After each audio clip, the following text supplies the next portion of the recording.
ou dieta? Qual que é o mais importante para hipertrofia? Irmão, não vou te enrolar.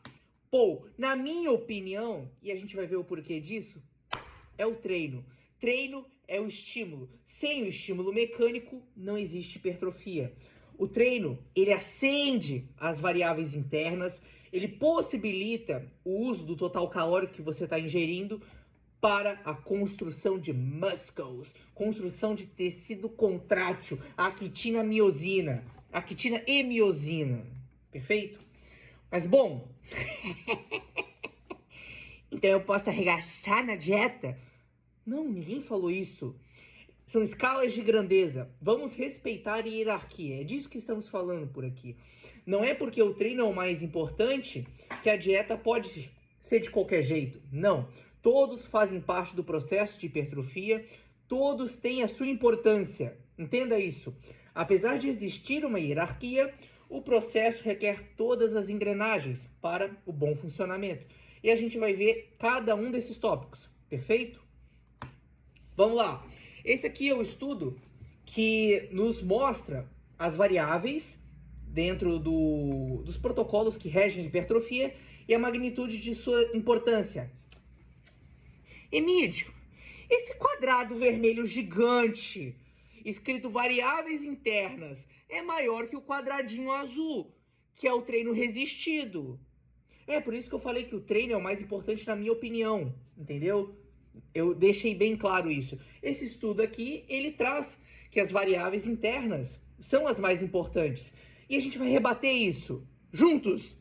Venha, venha. Mas antes, essas aqui são as variáveis internas. Mecanotransdução, que a gente vai dar uma olhada nela, e na mTOR. Algo muito simples, bem de forma superficial, sem muita profundidade. Também temos a síntese de ribossomos, expressão gênica, dano muscular, que é induzido pelo treinamento resistido, e outros que entra, por exemplo, as células satélite, hormônios, que também fazem parte ali, e por aí vai. Vamos lá. Dentro das variáveis internas, isso aqui o próprio estudo traz. Embora as variáveis externas sejam indispensáveis para ativar variáveis internas, para hipertrofia muscular, a resposta de variáveis internas estimuladas por variáveis externas é o principal determinante da hipertrofia muscular esquelética. Bom, o artigo, o próprio estudo, os autores deixam claro que as variáveis externas são indispensáveis para ativar as internas. E é por esse motivo que os próprios autores trazem no estudo que eu acredito que o treino seja o mais importante. Ok? Com base na própria fala deles. O que eu vejo é que as variáveis internas, elas respondem muito mais à magnitude dos eventos. Então, se o seu treino fofinho vai resultar em pouco estímulo, entendeu? A sua genética ruim, em pouco estímulo. O seu treino maneiro, o seu treino bom, vai resultar em muito resultado. Aliado à genética dos deuses, nada te segura, pai. Bora! Bom, mecanotransdução, onde tudo começa. A tensão mecânica do treino é detectada por sensores nas extremidades das células musculares. São proteínas, perfeito? Os costâmeros. Os costâmeros fazem parte, as proteínas que recebem a tensão mecânica, elas estão localizadas nos costâmeros, perfeito? Ali, proteínas como integrinas e a FAC convertem esse estresse físico em sinais químicos que ativam a mTORC1 e outras vias anabólicas. Sem essa tradução molecular, o treino é só um desgaste. Com ela, vira sinal de crescimento. A mecanotransdução, ela induz a sinalização positiva da mTORC1, que a gente vai ver que é uma via associada ao crescimento. Não só o crescimento muscular, mas crescimento de todos os tecidos. A mTORC1, ela interage positivamente com o crescimento celular. Perfeito? Entretanto, a mecanotransdução por si pode induzir crescimento, independente da mTORC1. Entretanto, é muito menor a escala, ok? E a via da mecanotransdução, também ela não ativa só vias de crescimento, mas também vias de autofagia e reparo, que seria o caso da titina principalmente, que está aqui embaixo. E o que isso me sugere? É o insight que eu tive. Então, se a gente tem muitas vias de reparo, autofagia sendo induzidas pelo treino, Poderíamos dizer também que a gente está tendo muito dano muscular. E a gente sabe que para acontecer o processo de crescimento, acréscimo de proteína no músculo, a gente primeiro precisa reparar o dano. Então, mais uma evidência, talvez, que reduzir o máximo possível o dano muscular é o melhor caminho. Então, a gente não quer volume lixo no nosso treino. Que, traduzindo, a gente não quer ir além do necessário. Perfeito? Essa imagem aqui é uma imagem muito linda, muito maravilhosa, para você que entende. Mas eu vou resumir ela muito facilmente aqui para vocês. Aqui é o músculo, aqui dentro é o músculo e aqui é fora do músculo, perfeito? A gente pode conferir que os sinais externos aqui, como o estresse mecânico, os aminoácidos, fatores de crescimento, a insulina e IGF-1, que também é, a IGF-1 principalmente, que entra como fator de crescimento, vão em direção a quem? A mTORC1, a nossa protagonista, a maior responsável pela síntese de proteínas. A gente pode ver que a gente tem aqui outras vias independentes que também podem aumentar a síntese proteica, mas a mTORC1 é a principal e ela está associada à mecanotransdução, perfeito? Essa interação entre essas duas vias promove a boa hipertrofia muscular. Quanto a mais é necessário? Aqui a gente está entrando agora numa das variáveis mais importantes que tem, que é o excedente calórico. Preste atenção, estamos falando de total calórico, ainda não estamos falando de quanto de proteína, ou carboidrato ou gordura. Não, porque o total calórico é muito mais importante do que isso. O quê? Até que as proteínas, meu franguinho? Sim, sim. O superávit acelera o anabolismo, mas não cria músculo sem tensão. Aqui eu enfatizando mais uma vez que sem o treino, não adianta tu comer, não adianta tu mandar carga ali, nutriente, se não tem o treino, não tem o gatilho. Não existe número mágico. Excesso, além do necessário, vira gordura. Opte por abordagens conservadoras, de 200 a 400 calorias ou de 10 a 20% do seu total energético. Gasto total energético. Aqui seria mais ou menos uma estimativa conservadora de um superávit. Mais especificamente no indivíduo avançado, que está ali com baixo percentual de gordura. Hoje, a gente sabe que não é necessário um superávit calórico para termos hipertrofia muscular. O superávit, ele facilita o processo pela abundância de nutrientes, ok? Mas não é um preditor decisivo. Mas ele facilita o processo, porque por mais que para o acréscimo de proteínas, ele requer um gasto de energia.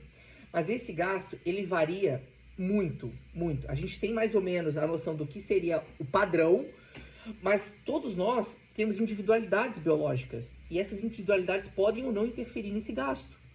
Entendeu? Por isso que um superávit faz-se necessário e é interessante. E se você é avançado, é interessante trabalhar com pequenos superávites, trabalhar com ganhos de peso não tão expressivos semanalmente e por aí vai.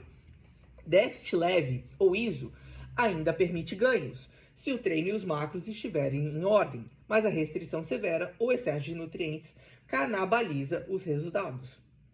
A restrição severa, ela fala por si só, né? Se você está num ambiente de severa restrição calórica, não sobra nada para a síntese proteica. Sobra para sua sobrevivência só, entendeu? E esse cenário é piorado se você está com baixo percentual de gordura. Excesso calórico por quê? Porque a promoção de muitas calorias além do necessário vai aumentar o seu tecido adiposo. E o tecido adiposo confere efeito negativo no seu anabolismo, certo? Ele interfere nessas vias aqui, ó, de sinalização da mTOR, por exemplo, mais especificamente para a entrada de nutrientes do músculo, entende? Mais especificamente, interagindo com esse receptor aqui, tirosina quinase, que é o receptor da insulina. Não vou me aprofundar tanto, prometo. Vamos. E os macronutrientes? Bom, vamos lá. Para hipertrofia, a gente sabe que entre 1,6 e 2,2 gramas por quilo é o que otimiza. Abaixo disso, ainda há ganhos. Não é como se você precisasse necessariamente comer 1,6 para ganhar massa muscular. Não é assim que funciona, irmão. Não é assim que funciona. Acima, os ganhos são marginais. E se você consumir muito a mais, você também não vai ter ganhos. Então é melhor socar 2,5 e garantir o processo. Cara, que mentalidade burra. Não.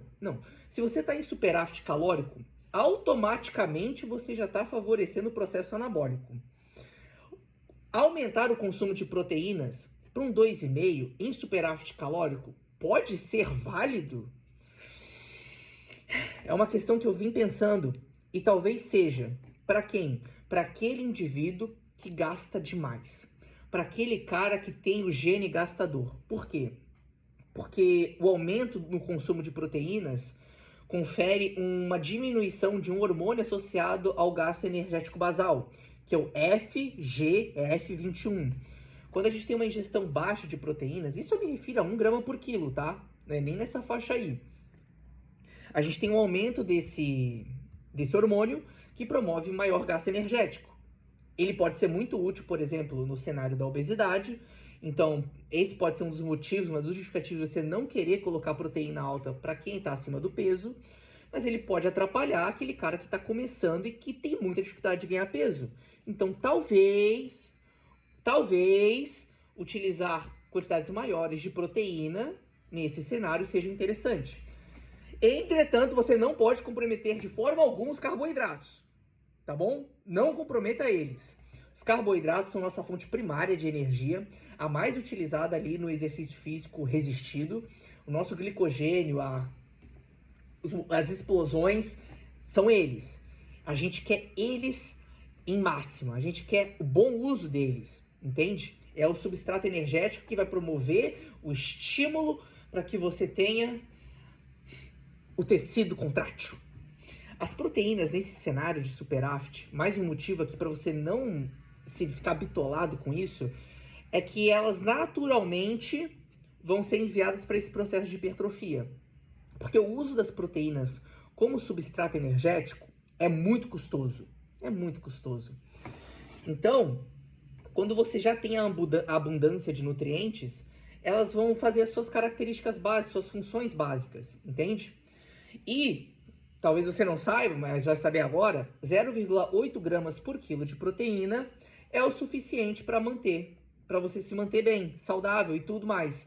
Esse número tende a aumentar conforme a sua idade avança, mais especificamente no idoso. Porque os processos, as vias anabólicas no idoso já não são tão mais facilmente estimuladas, entendeu? Elas são menos sinalizadas, então você precisa de uma maior carga de proteínas para estimular essas vias. A mTOR ali, a via do IGF-1, fatores de crescimento. Gorduras não são irrelevantes, tipo e quantidade. Aqui eu quero dar um ênfase para as gorduras insaturadas. No ambiente de superávit calórico, cara, isso aqui é batata, isso aqui é fato, tá? Se você manter um consumo muito alto de gorduras saturadas, a tendência é que você ganhe mais gordura corporal. Entretanto, se você faz o oposto, promove ali um ambiente maior em gorduras insaturadas, você consegue favorecer uma melhor sensibilidade à insulina, justamente por não ter tanto esse acúmulo de gorduras, você reduz a lipoproteína LDL, ali da sua circulação, porque o ômega 6 principalmente tem um efeito redutor na LDL e promove, em suma, um ambiente anabólico favorável para hipertrofia. Eu geralmente costumo usar entre 0,6 e 1,5 grama por quilo para calcular a gordura, ou 20 a 35% do total calórico. Eu costumo ficar entre 18 e 20, 22, mais ou menos. Em cutting, só curiosidade mesmo, eu chego no máximo a uns 15. E em booking, no máximo a uns 25. Foram poucas vezes que eu cheguei em 30. Isso era uns 2 anos atrás, mais ou menos. Mas isso é porque eu tinha muita dificuldade de ganhar peso. Aí eu aumentei bastante as minhas calorias. Hoje já 2.800, 3.200 já me promove um bom aporte para hipertrofia. Na época, nem 5.000 calorias eu ganhava peso. Olha que loucura, mano! Quando o treino atrapalha o próprio resultado? Aqui é mais curiosidade. Dano muscular e fadiga metabólica excessivos desviam nutrientes para reparo, que é o que a gente falou lá no comecinho. Se você faz um treino muito extenuante, você promove muito dano. E primeiro você tem que ter uma reparação desse dano para depois disso o acréscimo de proteínas. Então, você tem que tomar cuidado com o volume lixo, volume adicional que está sendo desnecessário, mal gerido, entende? Carga, volume e progressão mal geridos igual a ruído que mascara a hipertrofia. Objetivo, estímulo forte, dano controlado, recuperação garantida. Uma das formas que eu uso para gerir esse volume é a dor pós-treino. Se eu estou sentindo muita dor pós-treino, tem alguma coisa errada. Entendeu? Provavelmente você está se passando. É a tendência. Conclusão. Evidência que apenas a dieta implica em hipertrofia muscular significativa? Não existe. Tirando, por exemplo, o processo de crescimento. Você está passando ali pela puberdade, apenas ou nos estágios iniciais ali da vida mesmo, apenas a promoção do estímulo que os nutrientes têm vão gerar ganhos de massa muscular. Mas tudo bem, não é disso que a gente está falando. O que são condições limitantes. Proteína, energia abaixo do mínimo, idade avançada, doença. Condições limitantes, não que ausentem o ganho. E idade avançada entra bem nesse. Onde a nutrição decide se o treino conseguirá ou não se transformar em hipertrofia. Claro, se você está colocando menos nutrientes do que você precisa para promover o ganho, não vai ter ganho, entendeu? E aqui se faz aquela hierarquia que a gente conversou lá no comecinho. Então, um não descaracteriza o outro. Ponto. Uma vez superado esse limiar nutricional, a variação no treino explica a maior parte dos ganhos de massa magra. E essa variação no treino é a variável mais difícil de se controlar. É sim. É sim. Acabou. Aqui é uma ditadura, filho. Acabou, minha palavra é a final. Acabou.